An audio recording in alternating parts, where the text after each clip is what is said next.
आजकल देश से कोई भी ऐसे इवेंट की खबरें नहीं आती जिसमें हादसा ना हुआ हो।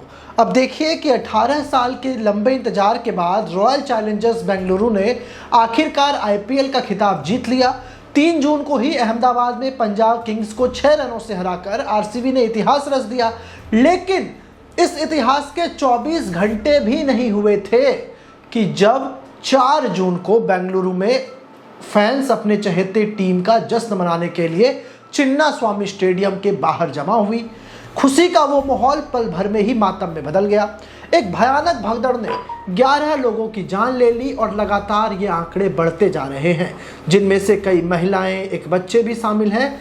50 से ज़्यादा लोग घायल हैं।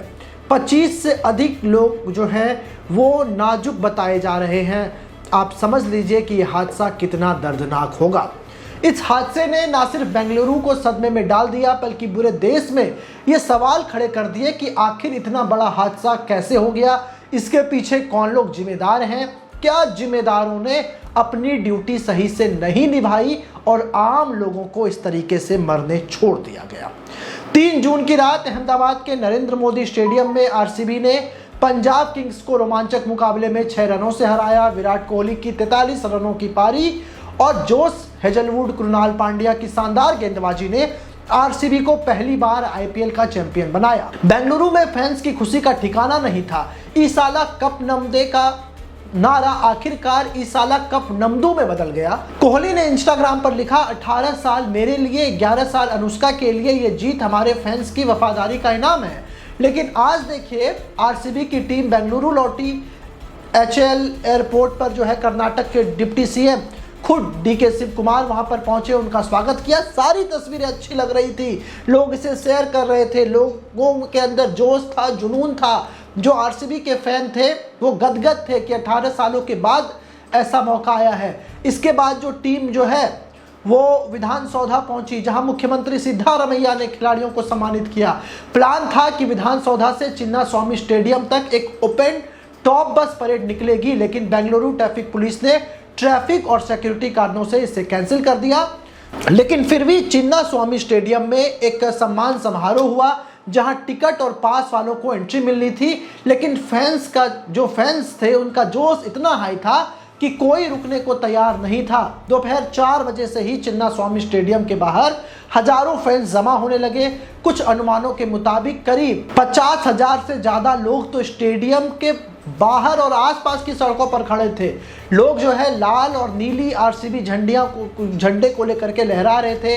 कोहली और पाटीदार के नारे गूंज रहे थे। स्टेडियम में एंट्री सिर्फ टिकट वालों के लिए थी, लेकिन बिना टिकट के हजारों फैंस गेट नंबर 3, 10 और 21 पर जमा हो गए। और बेंगलुरु में हुई बारिश के कारण जो है सड़कें गीली थी और ट्रैफिक जाम हो गया। आप सोचिए कि जो खबरें आ रही हैं उसमें यह खबर है कि स्टेडियम के अंदर 2 लाख लोग शामिल हो सकते थे, लेकिन 6 लाख से अधिक लोग, यानी कि भीड़ जितनी थी क्षमता से 3 गुना लोग वहां पर पहुंच गए।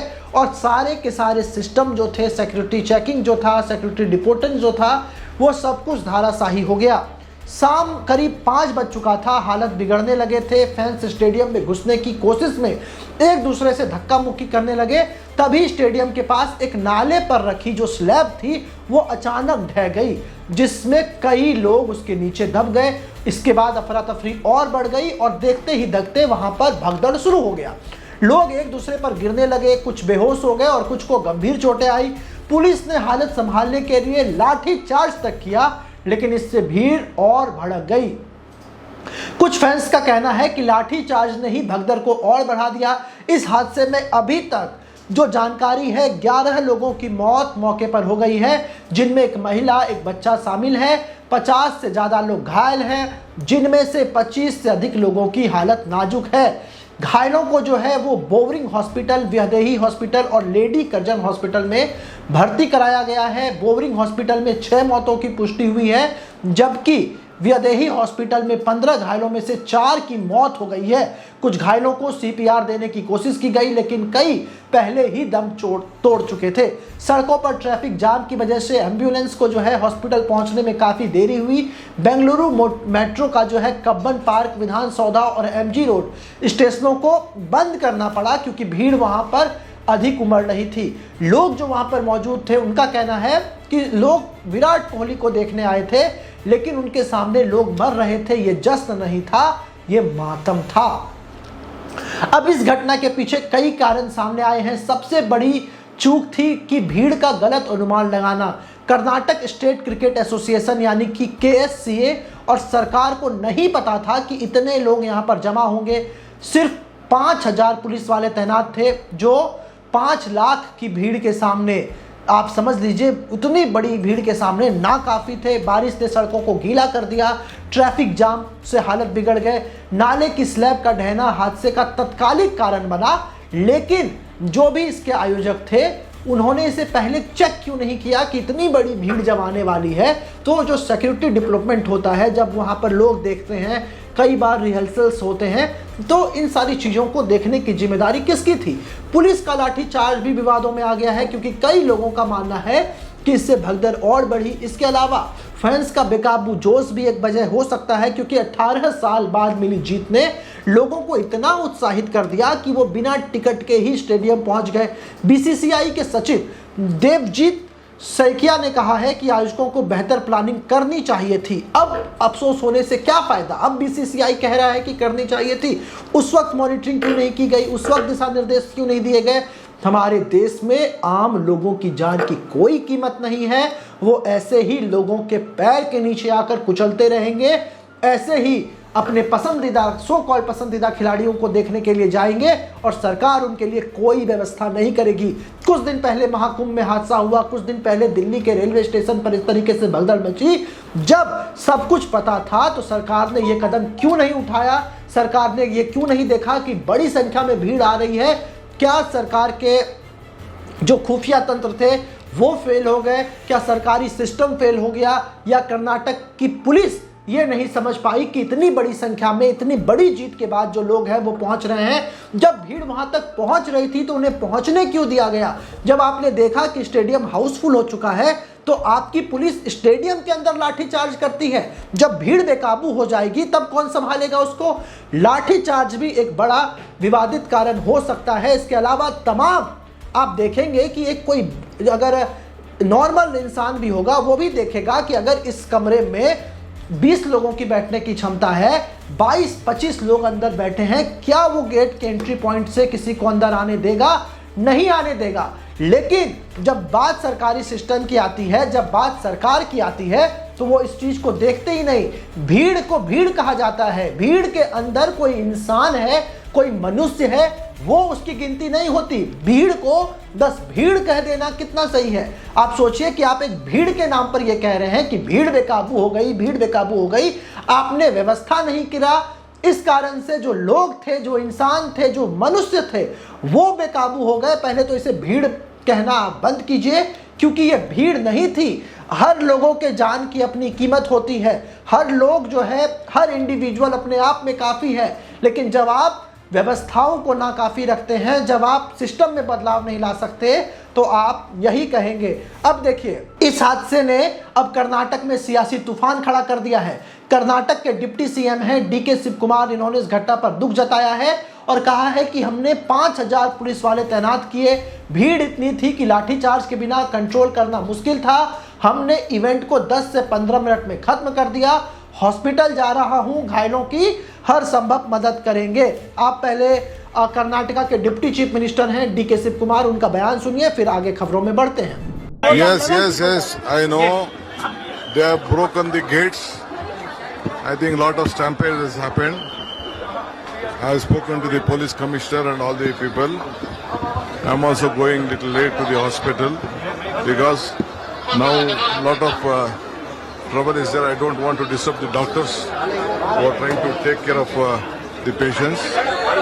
And only the exact number is not been still this one. So we are at it. We appeal to all of them to still to be calm. That is why we cut off a lot of programs were there. We didn't want to continue with the program. Only within 10 minutes with one round we just closed it. And we appeal even in the metros, whatever the metros has been jammed. We are not able to start. we are taking a little bit time to see that everything comes to the normal position. तो सुना आपने, इन्होंने प्रशासन को दोष देने से इनकार किया और कहा कि इस दुर्भाग्यपूर्ण घटना है। मुख्यमंत्री सिद्धारमैया ने बोबरिंग हॉस्पिटल में घायलों से मुलाकात की, लेकिन अभी तक उनका कोई ऑफिशियल स्टेटमेंट इस पर नहीं आया है। अब वहीं जो है बीजेपी, वो सरकार पर उन्होंने हमला बोला है। बीजेपी ने कर्नाटका सरकार पर, बीजेपी की तरफ से कहा गया है कि ये लापरवाही की वजह से हुआ है, दुर्घटना से नहीं। 11 से अधिक जिंदगियां चले गई, इसके लिए जवाबदेह कौन है ये तय होना चाहिए। कर्नाटका के बीजेपी अध्यक्ष BY विजयेंद्र ने कहा है कि 11 लोगों की जान गई है, सरकार ने कोई तैयारी नहीं की, सिर्फ पब्लिसिटी के चक्कर में लगी रही। इसके अलावा तमाम बड़े नेता जो हैं बीजेपी के कर्नाटका के, उनका भी बयान सामने आ रहा है। उनका कहना है कि ये भगदड़ नहीं बल्कि राज्य प्रायोजित हत्या है। एक बच्चे की मौत तक हो गई, ये क्षमा करने लायक नहीं है। इसके अलावा बेंगलुरु के पूर्व पुलिस कमिश्नर भास्कर राव ने कहा है कि रात को ही मैंने भीड़ का जोश देख लिया था, सरकार को इवेंट टाल देना चाहिए था। बीजेपी ने इस हादसे की न्यायिक जांच की मांग की है। इसके अलावा सोशल मीडिया पर #RCB स्टैम्पडी और बेंगलुरु स्टैम्पडी ट्रेंड कर रहे हैं। फैंस ने दुख और गुस्सा जताया है। लोगों का कहना है कि RCB का जीत नहीं है, ये जश्न नहीं है, ये बल्कि एक पूरी तरीके से मातम है, ये लापरवाही की हद है। इसके अलावा लोग कह रहे हैं कि विराट की मेहनत को इस हादसे ने धोखा दे दिया। स्टेडियम के अंदर कोहली और रजत पाटीदार फैंस को संबोधित कर रहे थे। कोहली ने कहा कि ये जीत आप सबकी जीत है, लेकिन बाहर की त्रासदी की खबर शायद उन तक उस वक्त नहीं पहुंची थी, क्योंकि बाहर हादसा होता रहा, लोग मरते रहे और अंदर इवेंट चलता रहा। RCB मैनेजमेंट पर भी अब सवाल उठ रहे हैं, क्योंकि भगदड़ के बावजूद उन्होंने समारोह को जारी रखा। इस हादसे ने कई सवाल खड़े किए हैं। अगर सरकार और कर्नाटका स्टेट क्रिकेट एसोसिएशन इस भीड़ का अंदाजा लगाता तो इवेंट को टाल दिया जा सकता था। अगर बारिश और ट्रैफिक की वजह से परेड कैंसिल क्यों नहीं हो सकती थी? स्टेडियम में समारोह क्यों हुआ?